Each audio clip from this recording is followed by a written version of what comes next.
இன்னைக்கு ஸ்டாலின் பேசுறார், நாங்க 5000 ரூபாய் கொடுத்துட்டோம். எங்க கொடுத்த? ஏற்கனவே 3 மாசத்து பணம்.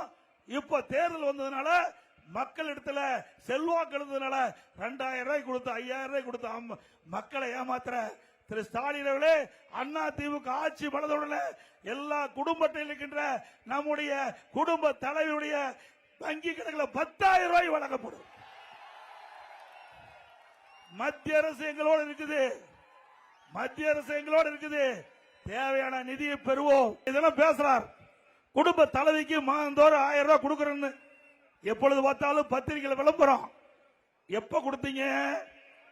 2.5 ஆண்டுகள் கழிச்சு கொடுத்தீங்க. நான் தொடர்ந்து பிரதான எதிர்க்கட்சி தலைவர் என்ற முறையில் சட்டமன்றத்தில் திரு ஸ்டாலின் இடத்துல நேரடியாக கேட்டுக்கொண்டிருந்தேன். கிட்டத்தட்ட தமிழ்நாட்டில் இருக்கின்ற பெண்களை ஏமாற்றி வாக்குகளை பெற்று ஆட்சிக்கு வந்து மாதந்தோறும் குடும்ப தலைவிக்கு 1000 ரூபாய் கொடுக்கணும். இதுவரைக்கும் கொடுக்கல. 28 மாசம் ஆயிடுது. கொடுக்க முடியுமா? கொடுக்க முடியாதா? இல்லாவிட்டால் தமிழ்நாடு முழுவதும் மிகப்பெரிய போராட்டம் நடத்தப்படும் என்ற எச்சரிக்கை விடுத்த பிறகுதான் வேற வழி இல்லாம ஸ்டாலின் இந்த நம்முடைய குடும்ப தலைவிக்கு 1000 ரூபாய் கொடுத்தார்.